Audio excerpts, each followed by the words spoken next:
So 360 Blue represents the harder sound of Showtek, and it's we love the album, we love what we did, but Hello guys, how are you doing? Good, very good. we're great. Just came back from Sydney and did a big show there to like premiere our album. We did a 2.5 hour set for 9,000 fans, which is incredible. So we're still like kind of after Buzzing. enjoying it, buzzing. Yeah. I saw some videos about Sydney showground and it was great. Can you tell me more about that sold out show and what's special for you to returning back to hardstyle? There's a couple elements of the most special thing is that like insane that we've been doing this for so long and people keep showing up. And last time we had 5,000 people, now we're at 9,000, which is like crazy. Yeah. Um, Also, Australia is a amazing country for the community. It's like super dedicated fans. Like HSU Events, which is a promoter, is like a really awesome like promoter that promotes amazing events and created a real community there. It was already there, of course, but they really like made like a really warm big community.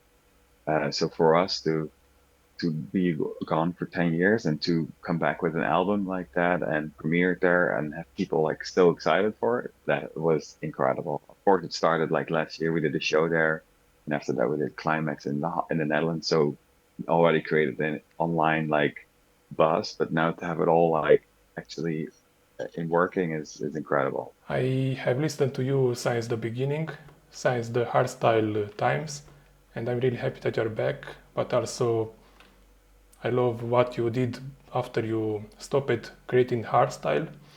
And can you tell me what inspired you to create 360 Blue? What's the inspiration behind it and what's the story you can share to us? Well, after the pandemic, we kind of thought that we had the feeling that we want to uh, not necessarily go back to the roots, but more in a way that we want to represent a harder sound again, which is part of who we are as Showtek, doing it for more than a decade. And we thought it was the right time for the industry and for us to bring back the harder sound. But obviously, because we are so active in multiple like genres, we said, okay, 360 means many things for us. Basically the circle is round. We are able to do it again after all those years, but it also means that we have a very diverse sound, and we want to represent that in its entirely, like it's in its whole. So we came out with our first album, 360 Yellow, which was more EDM and main stage orientated. And this album is 360 Blue, and it's hardstyle, the hardstyle style orientated, meaning that it's going back to where we came from, but with a very fresh approach. And I think it allows us to perform a certain hardstyle shows worldwide, exclusive hardstyle shows worldwide, where people can really expect and they know what we're going to bring to the table. And for us, it's a great umbrella to show our harder sound, which is part of who we are. So 360 Blue represents the harder sound of Showtek, and it's we love the album, we love what we did, but we also gonna release a deluxe version of this album, so it has more records to it, and that will be released a little bit before ADE, so 2-3 weeks before Amsterdam. That will be the full version actually because we That will couldn't be the fit it full all version. Yeah, so the full, because we couldn't release in. everything in this time. So around Amsterdam Dance Event, we're going to release the full 360 Blue, and therefore we also are booked as a closing set at AMF, which is the biggest festival maybe in the Netherlands, and during ADE. So yeah, it's a very good time for us to this year. We cannot wait to see you at AD this year. Yeah. Can you also, you mentioned the 360 Yellow and now you released it 360 Blue. Can you say something about what's coming next, the 360 Red? Yeah, so the idea was that when you're in the studio, um, of course, when you're at a festival, like you get all these ideas, you get inspired after like playing the music. But when you're in the studio, like or you're at home, or you're with a friend or whatever you are doing, you always get, I think, you always get inspired if you're a producer, composer. So like you always get inspired. So when you're in the studio, your head is not in one genre. That only happens when you're maybe performing or you're in a certain community. But in your studio, and you like every genre of music, you also like Noisia or Skrillex or whatever. So it's for us, it's important to not predict every day and go in the studio and also kind of see what happens because that creates like the best things. So sometimes we go into the studio with like, okay, let's finish like this like hardstyle track, but also sometimes like, oh, want to do a 174 drum and bass song, and still make that sound like us. So that also kind of started last year, also in the pandemic. Like, let's try to take the core of what we do as musicians and producers and express that throughout the genres. And that's kind of how the red one is more experimental because the blue and yellow is kind of already what we've been doing the last 18 years, 19 years. But the red will be something like we haven't really done yet. So it's more of an experiment, but it's definitely a fusion of like more poppy things, but also more like drum and bassy or halftime or like future housey, future wavy, uh, uh, any genre you can find on Splice. We cannot wait No, to I'm get kidding, but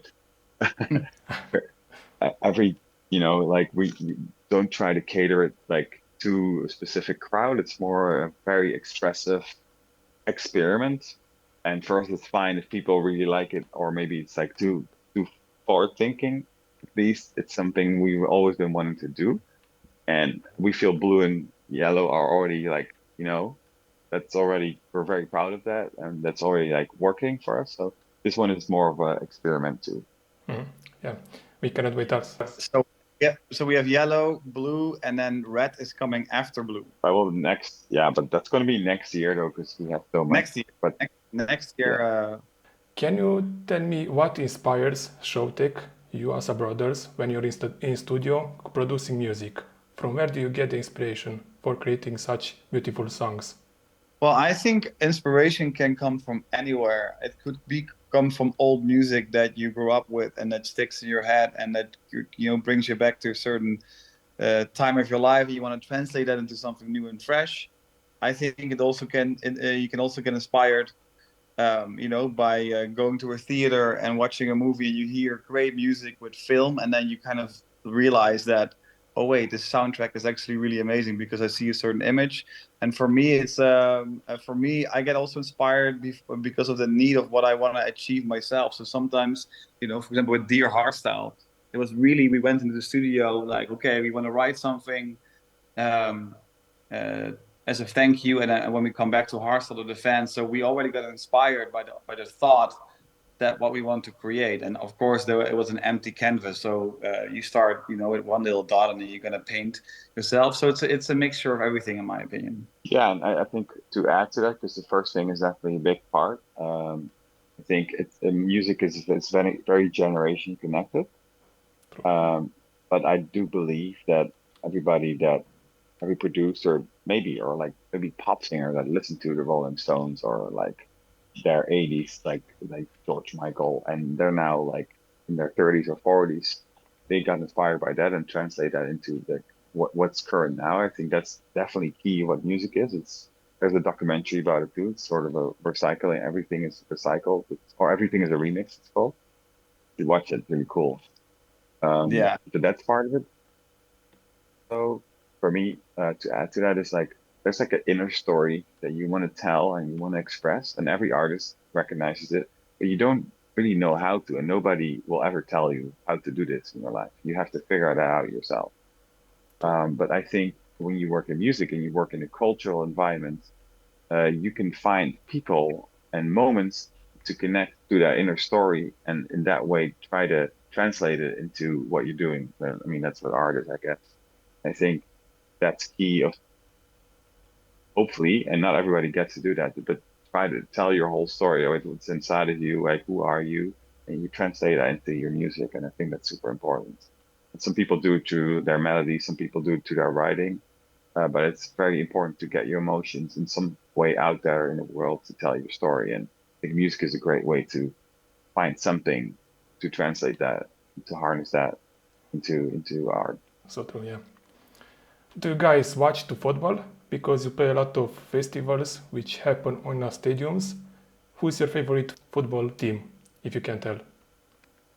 Hey, you mean in general? I Yes. mean, Yes. we're Yeah. I mean, we made we are like from the south of the Netherlands, right? From Eindhoven. So we also made the theme song for PSV. PSV, yeah. Yeah, PSV. So we've been going to their games already. Also, when we're like, 10, 15 years ago, went to the games a lot when like between the tours. Um, so yeah, that's definitely the one for us. And then with the World Cup coming, I mean, that's going to be exciting. There's also some players from the team that's still in the main team. So yeah, I mean, soccer, that's a big thing in Europe. So um, we're also huge basketball fans, by the way. Oh, great. Yeah. So, do you have a message for the upcoming producers? Because you have a lot of experience in the music production. If you can share some advices to people who just want to get into the music industry and want to create their own songs, something you can keep them motivated to make it happen. I think patience is so important, and like nobody can tell you, like nobody can tell you if it's good or not. Like it's just more like, does their vision match with yours? And a lot of people get discouraged because maybe they are talking to the wrong people the whole time, and then they think, oh, maybe it's not good enough. So I think it's really important to stick to what you think is you, because what I said earlier, that this is your story. Nobody can say, oh, your story is wrong. Like, no, this is your story. This is what you do. And if it doesn't like work in terms of like, oh, nobody wants to sign my record or nobody's listening, I think that's just a matter of time. So in that sense, patience is it's another thing that's really important. And of course, it has to be realistic. Like your mom says, oh, your music is great. Okay, that's not the only resource, but I think you can tell if you're like humble enough, if there's something there. But I think time will prove that. And you need time to develop it too. So yeah, it's like you don't just learn how to do something. So I think a part of it is also dedication, wanting to invest. If you're not curious enough, it's going to be tough. You have to be curious to learn because a lot of people already do something amazing. So you got to really figure out, how can I do this different? And nobody will tell you that. You have to figure that No, out. and I think I want to add to that as well is that like you cannot get discouraged if labels or and especially some labels right now when they want to pick up on somebody, they also look at your following online and stuff, which is very difficult. But there's what I want to say is like there's always a market for everything, and it's if it doesn't show immediately, it doesn't mean it doesn't exist, and then you got to create yourself. And it's better to have like 100 super loyal, like really loving fans than 1,000 mediocre fans. So just do what you think is good for you, and try to create your own space. And if it doesn't exist yet, then doesn't mean it cannot be created. Yeah, but there's no formula, I would say. I think it's just a lot of personality and luck, a lot of luck Yep. too. So yeah, I would say Or luck. time. You gotta have some The luck. more the more time you get, the bigger the frame, the more will fit in there. So yeah, the longer you take, the bigger the chance you get for something to succeed, I'd say. Great advice, yeah. And in the end, do you have a message for Edmnomad fans? It's really amazing that there's such a dedicated community. I've been following Edmnomad for a while. Thank you. I think it's awesome what you guys are doing.